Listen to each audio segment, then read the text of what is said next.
ಚಿಕ್ಕಮ್ಮನ ಮಗಳು ಸಾನ್ವಿ ನನ್ನ ಹತ್ತಿರ ಟೈಟಾಗಿ ಕುಳಿತು ನಗುಹೀನ ನಗುವಿನ ಹಿಂದೆ ಮೌನದೊಡನೆ ಅಡಗಿರುವ ರಹಸ್ಯ ಮಾರುತವನ್ನು ತಳ್ಳಿದಳು. ಮೇಳದ ಸಡಗರದಲ್ಲಿ ಹುಟ್ಟಿದ ಆ ಕನಸು ಹೃದಯದ ಸ್ಪಂದನೆಗಳೊಂದಿಗೆ ಮೌನದ ಸೆಳೆತ ದೋಣಿಯಲ್ಲಿ ಸಾಗಿತು.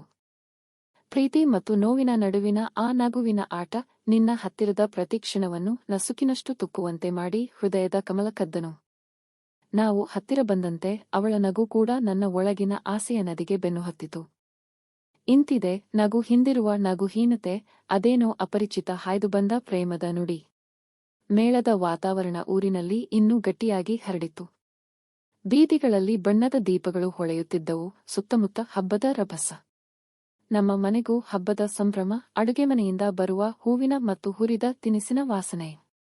ಅದೇ ವೇಳೆ ಬಾಗಿಲು ತಟ್ಟಿದ ಶಬ್ದ.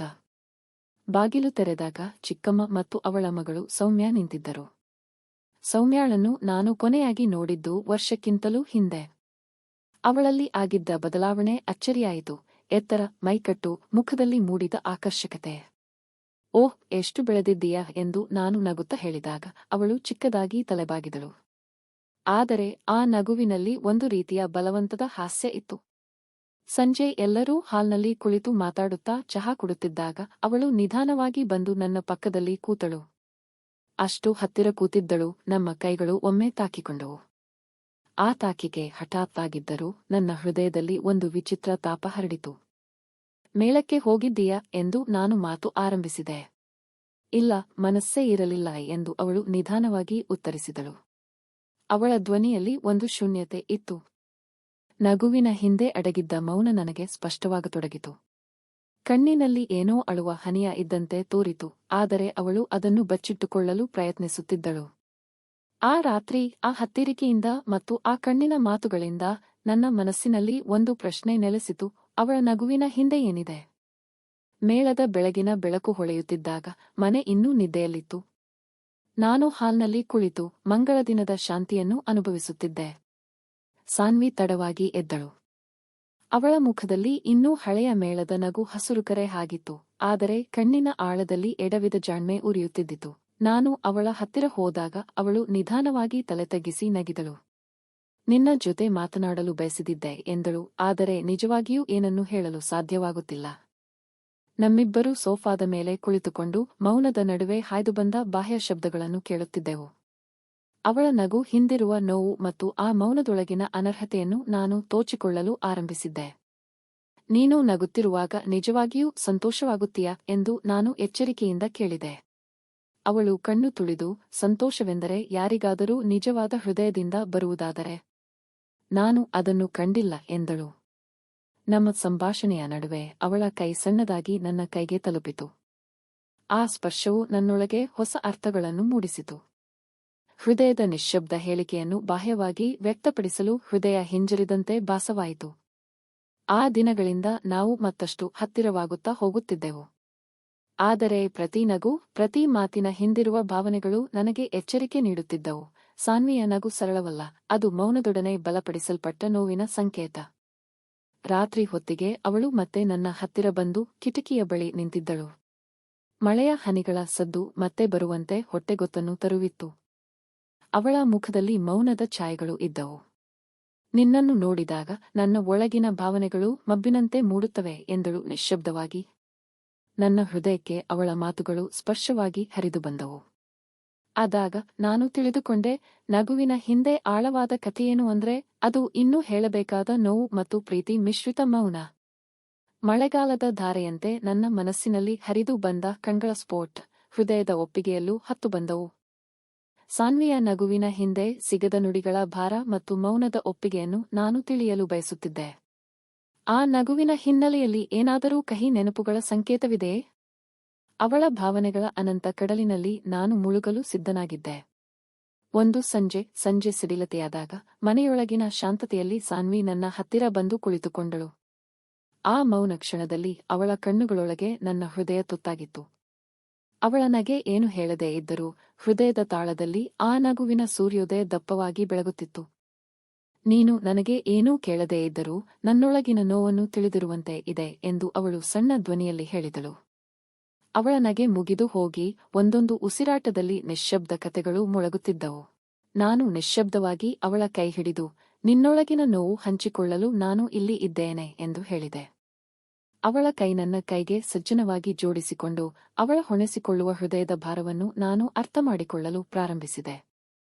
ಆ ರಾತ್ರಿ ಅವಳ ಮನಸ್ಸಿನಲ್ಲಿ ಬಿದ್ದಿರುವ ನೋವು ಮತ್ತು ಹಳೆಯ ಪೀಡನೆಯ ಚಿತ್ರಗಳು ನನ್ನ ಮನಸ್ಸಿಗೆ ತಲುಪಿದವು.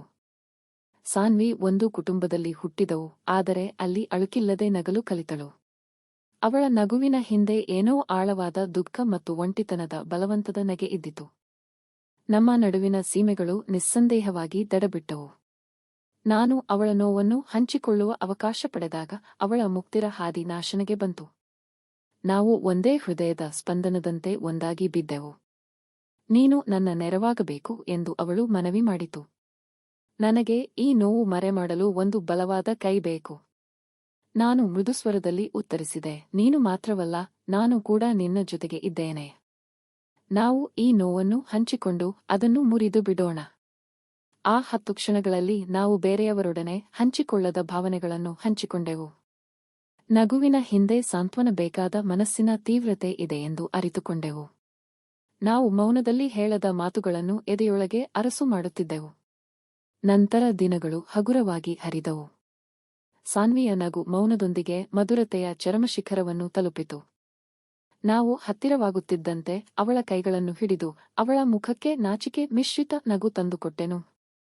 ನೀನು ನಿಜವಾಗಿಯೂ ಬದಲಾಗಿದ್ದೀಯಾ, ಅವಳು ಕಣ್ಣೀರು ಹಿಡಿದು ಹೇಳಿದಳು. ನನ್ನ ಹೃದಯವು ಹಿಂತಿರುಗಿತು. ನಮ್ಮ ಸಂಬಂಧದೊಳಗಿನ ಬಲವಂತದ ಸೆಳೆತ ಮೌನದ ಒಪ್ಪಿಗೆಯ ಮೂಲಕ ಪೋಷಿತವಾಯಿತು. ಹೃದಯಗಳ ನಡುವೆ ಒಪ್ಪಂದವಾಯಿತು, ನೋವಿನಿಂದ ಬಂದ ನಗು ಮತ್ತು ನಗುವಿನ ಹಿಂದೆ ಮರೆತ ಪ್ರೀತಿ.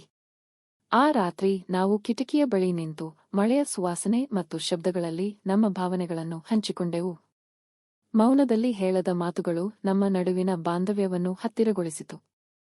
ನಾನು ಅವಳ ಕೈ ಹಿಡಿದು, ನೀನು ನನ್ನೊಂದಿಗಿದ್ದರೆ ಯಾವ ನೋವು ಕೂಡ ಹಿಮ್ಮುಖವಾಗುವುದು ಎಂದು ಹೇಳಿದೆ. ಸಾನ್ವಿಯ ನಗು ಇನ್ನಷ್ಟು ಪ್ರಬಲವಾಗಿ ಹೊಳೆಯಿತು ಮತ್ತು ಆ ನಗು ಹಿಂದಿರುವ ನಗುಹೀನತೆಯೆಂದು ಮರುಕಳಿಸದ ಹೊಸ ಪ್ರೀತಿಯ ವಾಗ್ದಾನವಾಯಿತು.